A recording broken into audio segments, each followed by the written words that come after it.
You're most welcome back to our online classroom. This is MZ Math Online, a platform where we learn mathematics. If you are yet to subscribe to the channel, please do so by hitting on the subscribe button and also turning on the notification bell so that you'll be notified anytime we post a new video. Today we are going to look at core mathematics for senior high school, and the topic we are going to discuss will be SAS. Now, one may ask, what is a SAT? The root of a number whose result is not a rational number, that is, a number that cannot be expressed in the form A over B, is said to be called a SAT. So, in simple put, a SAT is the root of a number which result cannot give us a rational number.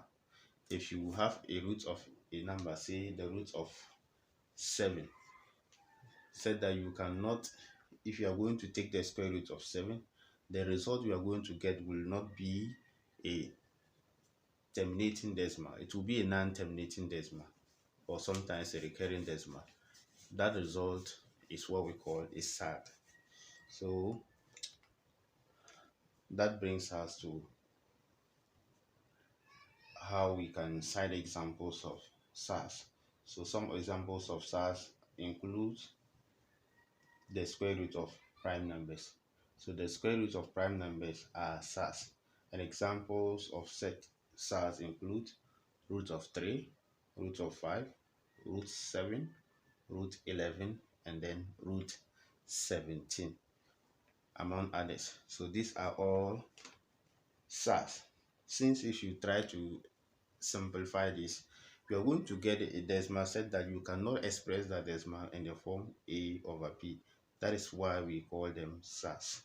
Unlike a number, say root of 25, you see the root of 25 is actually 5. So, and 5 is a rational number. But with the examples we have cited, none of them can give us a whole number or a number that can be written as a vulgar fraction. That is why we call them SAS. Another example of SAS include a rational multiple of a SAT. What we mean by a rational multiple of a SAT is if you multiply a rational number by the SATs we have cited above, that is the root of the prime numbers. If you multiply a rational number by any of those examples cited above, you are going to get another SAT. So examples of rational multiple of SATs include 1, 5 root 3, 7 root 5, and 2 root 7. These are just some few examples of SAT. So if you multiply a rational number by a whole what do you call it, the SAT, which is the root of a prime number, you are going to get another form of SAT. Now you should note that the presence of the root sign does not automatically make a number a SAT. What that means is that anytime you see a number being rooted, let's say square root of a certain number or the cube root of a certain number, it does not automatically make it a SAT. So that means that not all roots of numbers are SATs. Let me give you a typical example. Example is root of 49 and that of root of 81. Now, if you have root 49 and that of root 81, you can simplify this. And if you simplify this to two roots, the root of 49 will give us 7, because 7 multiplied by 7 will actually give us 49, and the root of 81 will give us 9. So both 7 and 9 are rational numbers. So because the result of root 49 and that of root 81 are rational numbers, you cannot call root 49 and that of root 81 SAT. They are not examples of SAS. So here what we are just trying to say is that the presence of a root in a particular number will not just make it a SAT until it is proven so. So in a nutshell, the square root of all perfect squares are not SAS. And what I mean by perfect squares, a perfect square is that number that that a whole number will multiply by itself to give us that number. For instance, 1 multiplied by 1 will give us 1. So 1 is a perfect square. 2 by 2 is 4. So 4 is a perfect square. 3 by 3 is 9. 9 is a perfect square. So when you multiply a certain number by itself, the result you are going to get is a perfect square. So if you pick this perfect square and then you root them, in one of them, if you root them, the answer you are getting will be a rational number. So because of that, those type of numbers are not considered as SARS. All right. So our next discussion will be on simplification or reduction of SARS. We are going to learn how we can simplify or reduce SARS to the basic form. How we can simplify or reduce SARS to the basic form. Now, a SARS is said to be in the basic or the simplest form if it cannot be reduced further. If you have a SARS said that you cannot reduce it further or simplify it further, then you call that SARS a basic SARS or a simplified SARS. For instance, if you have root of m, said that root of m will be the basic form of that particular SARS if and only if m has no factor which is a perfect square. If you have root of m, said that there is no perfect square which is a factor of m, then m is said to be what? A basic SARS. Example of said basic SARS include root of 2, root 5, root 7, root 11. See, all these examples I have mentioned, none of them have a perfect square being its factor. Unlike, say, example, root 27. Let me take root 27 for instance. If you pick root 27, the 9 is a factor of root 27 and 9 is a perfect square. So because of that, you cannot call root 27 a basic SARS. It is not a basic SARS, therefore it is not a simplified SARS. So because of that, you can be asked to simplify it. So any SARS which is not in the basic SARS, we can further simplify this. So that is our target for this particular subtopic: how to simplify certain SARS into the simplest or the basic forms. So let's pick some questions and then we try to simplify them into the basic form.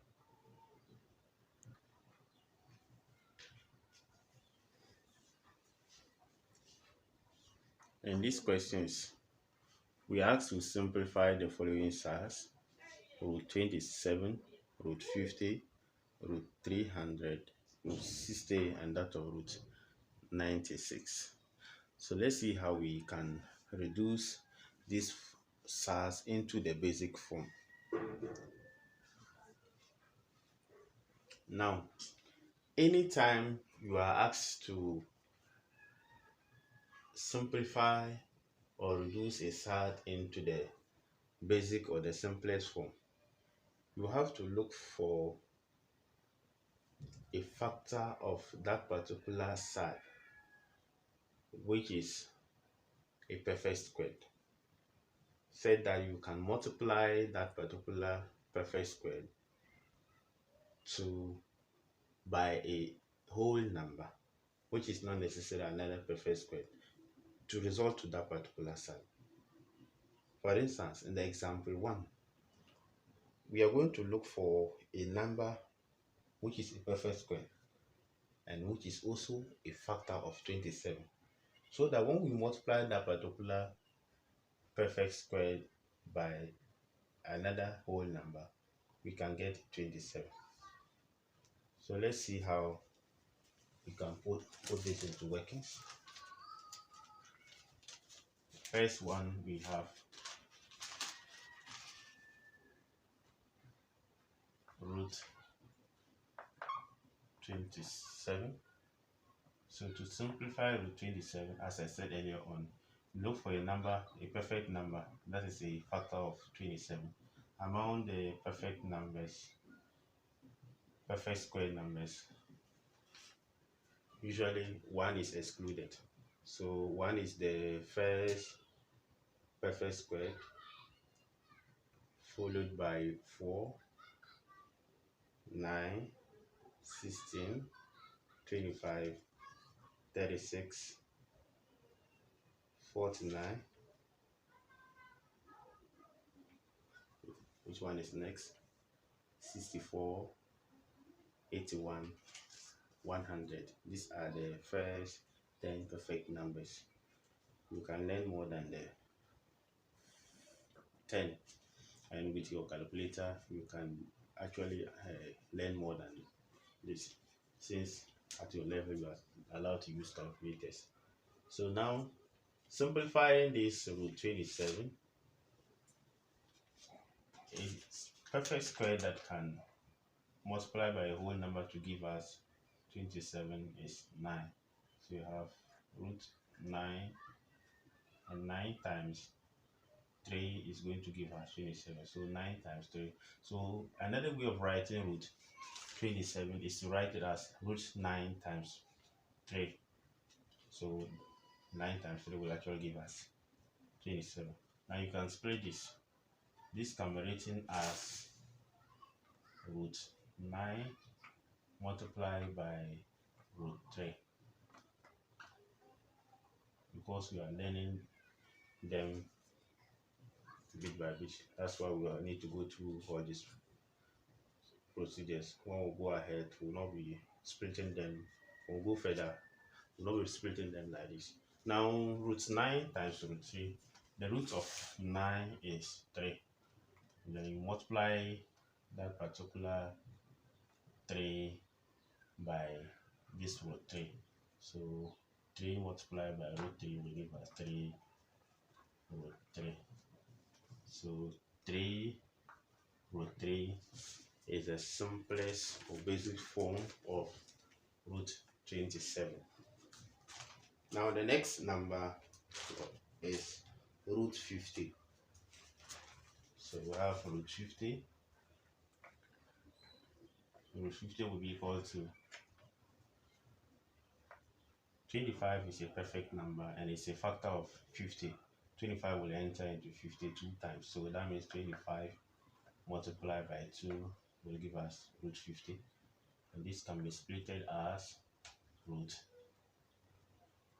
25 multiplied by root 2. And root 25 will give us 5. And 5 multiplied by root 2 will give us 5 root 2. So the simple form of root 50 will be 5 root 2. We take the next question, which is root 300. Root 300 equal to, once again, we look for a perfect square, which one multiplied by a whole number will give us 300. In other words, we look for the factors of 300, the one which is a perfect square, then you pick it. So we can be listing the factors. Among the factors of 300, 100 is one of them, because 100 multiplied by 3 will actually give us 300. So therefore, 100 will enter 300 3 times. So that will mean that root 300 can be written as root 100 multiplied by 3. So this can be split as root 100 multiplied by root 3. And root 100 will give us 10, because 10 times 10 will give us 100. So 10 multiplied by root 3 will give us 10 root 3. That is how we simplify this one as well. We move to the fourth question, which is root 60.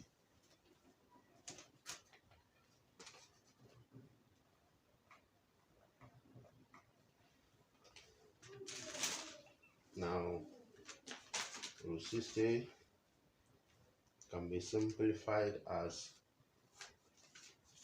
4 times 15. Since 4 is one of the perfect square, so we have 4 will enter 60 15 times. So 4 multiplied by 15, and this can be written as, this time around I don't want to split it, I'll go straight forward. Now root 4 times root 15, as we know, is the same as root 4 times root 15, and root 4 will give us 2, because 2 times 2 will give us 4. So root 4 is going to give us 2 multiplied by root 15, and 2 multiplied by root 15 will give us 2 root 15. So 2 root 15 is a simplified or basic form of root 60. What that means is that the value of root 60 is the same as the value of root 15. When you press the calculator, you see that you're going to get the same answers for root 2 root 15 as well as 2 root 60. Both will give you the same answers. Now the last part of these questions is root 96. So we're going to simplify root 96. To simplify root 96, as we normally do it, we look for a perfect square factor of 96. A factor of 96, which is a perfect square. Among the factors of 96, I think 16 is one of them. 16 is a perfect, is a factor of 96. 16 can enter into 96 6 times. So root 96 can be written as root 16 times 6, and root 16 times 6 can be simplified as the root of 16 is 4. So we have 4 multiplied by root 6. You should know that as for root 6, it's a SAT. You can't simplify it. If you try simplifying it, you're going to get a number which cannot be written as a vulgar fraction. You can write the answer as A or B, as we did in the introduction. We did explain in the introduction. So, but for root 16, it's not a SAT. It's one. We said that the root of all perfect squares are not SATs. So when you simplify root 16, you're going to get 4, but you can simplify root 6. So I haven't written that. You now multiply 4 by root 6, and that will give us 4 root 6. That is how we simplify this SAT as well.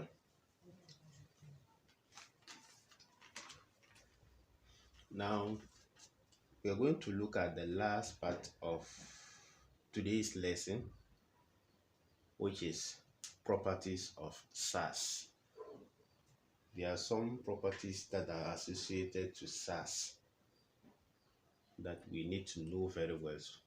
This will help us in our subsequent lessons, especially when we are going to look at multiplication of SAS. These properties will assist us very well in simplifying SAS. Most precisely, how to multiply SAS.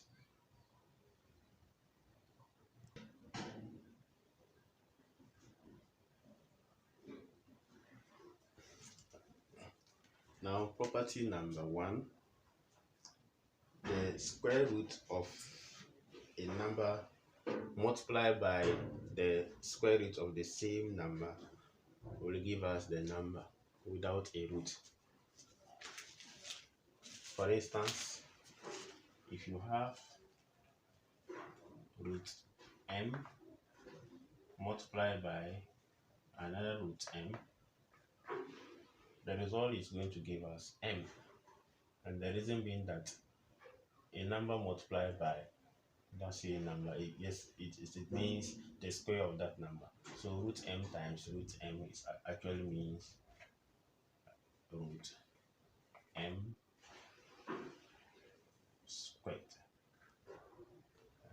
if you have root m squared, we are going to simplify this. The square over here will cancel the root out. So this square will cancel the square root, or the square root will cancel the square, leaving m. So that is why I said that the root of a number multiplied by the same number will give you the number without the root. Let's cite an example to support this property before we move to the second property. Example, root 5 multiplied by root 5 will give us root 5 squared. And as we said, the square will do away with the square, leaving 5. So root 5 multiplied by root 5 will give us 5. Another way of doing this is to multiply, even though we have not done multiplication of SARS yet. You can multiply root 5 by root 5 and you will get 25, and the square root of 25 will give us 5. But for the sake of this property, let's leave it this way. Property number 2, multiplying the root of a number by the root of another number. Let's see how that one is done. Let's say that you have the root of m is multiplied by the root of z, which is another sad. So how do you multiply this? When we come to the operations in SAS, these two SAS cannot be added. Root m and that of root z cannot be added, simply because they are not in the same form. We shall look at that in our next lesson. But for multiplication, you can still multiply these two SAS even though they are not of the same form. Root m and that of root z are not in the same form, but we can still multiply it. How do you multiply it? It's very simple. To multiply these two SAS, you simply multiply the two numbers, or if you like, the two letters in this case, and then you take the square root of this. Just take the one square root of that. So this will give us, since they are all rooted, we just have the root of m multiplied by z, and that will give us mz. A beautiful initials. And that reminds me of our channel, MZ Maths Online. You're watching this particular lesson on this channel, MZ Maths Online. Please, if you have not subscribed, do well to subscribe to our channel and turn on the notification bell so that you don't miss any of our lessons in future. Alright, now let's cite an example to support this.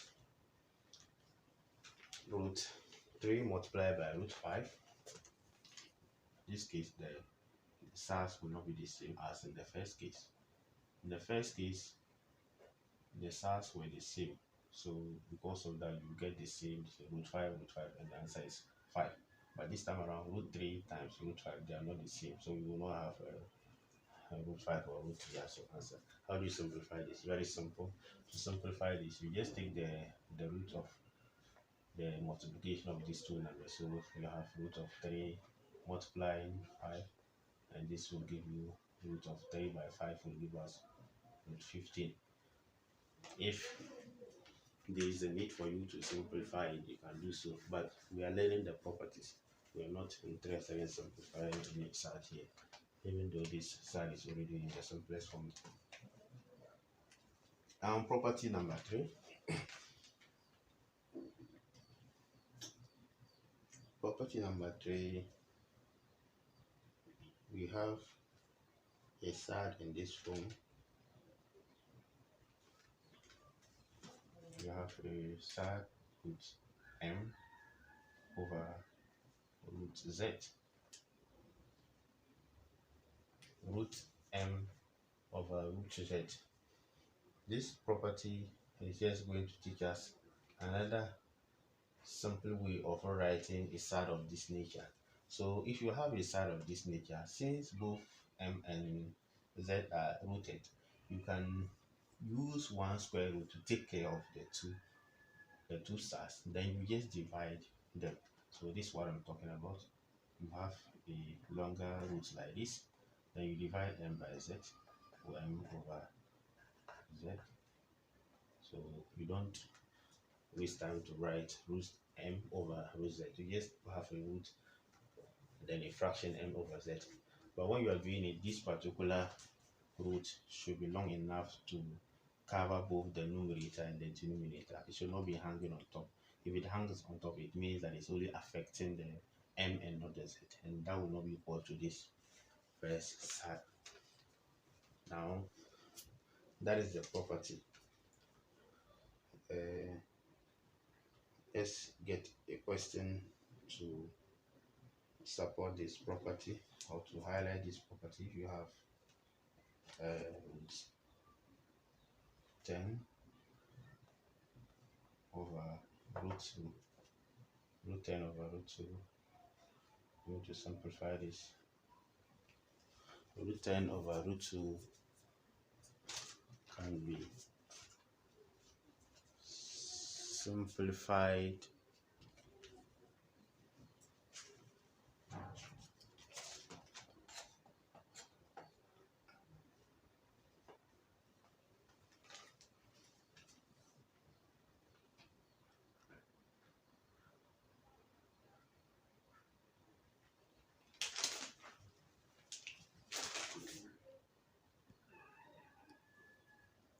as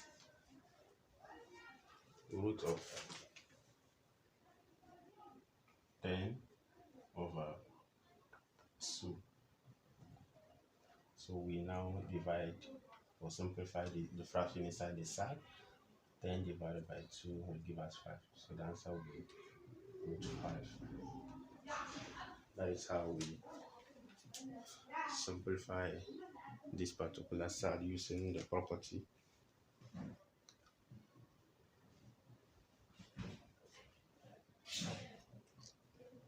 The next property number 4,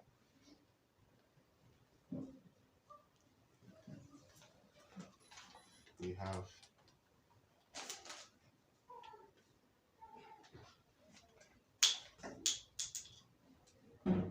a root m multiplied by root z. And this property, m and z are in the root, whilst a is outside the root. So to simplify this, we just multiply the letters inside the root together, whilst the number or the letter a is multiplied by the coefficient here. But in this case, the coefficient once again is 1. So a multiplied by 1 is actually a, and then root m times root z will give us root mz. So that's how we simplify this particular side. That is how this side can be simplified. So let's get one question to support or to illustrate this property. If you have 3 times root 5 multiplied by root 2, to simplify this size, you can see that root 5 and that of root 2 are inside the root. So those two numbers will multiply, while this 3 is multiplied by the number here, which is 1. So 3 by 1 is 3. Then 5 multiplied by 2 will give us 10. We have 3 with 10. So we'll move on to the next property, which is property number 5. Property number 5, we have a number multiplying a SAT. So if I have m times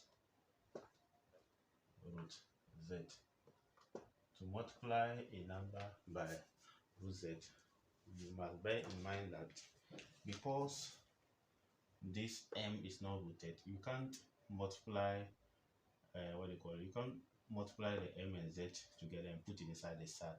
If it was root m times root z, you have root mz as we have in property number 2. But here the m is not rooted. So because the m is not rooted, if you are multiplying this, you just have m and then root z. So the m will be out of the root and not inside the root, as in property number 2. An example is you have root 9, you have 9 times root 17. Multiply this, you will just have 9 root 17. 9 root 17. That brings us to the sieve property. With the sieve property, we have something like this: a root m times b root z. Over here, this particular property is similar to property number 4, except that in number 4 there was nothing here. So that's why I was saying that you need to multiply that particular a by the coefficient here, which is 1. So you just apply the same property there. So a and b are outside the root, so they are multiplying each other. So a by p will give us ab, and then m and z are rooted, so they also multiply. So ab root mz. That is how we simplify this particular SAT. So to support this with an example,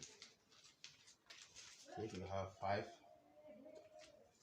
root 2 multiplied by 7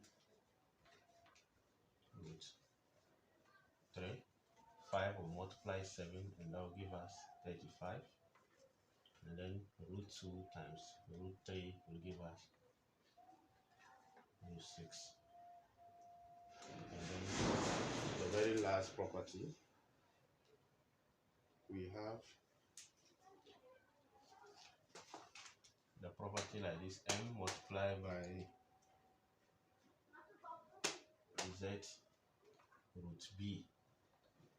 That is a whole number multiply a SAT.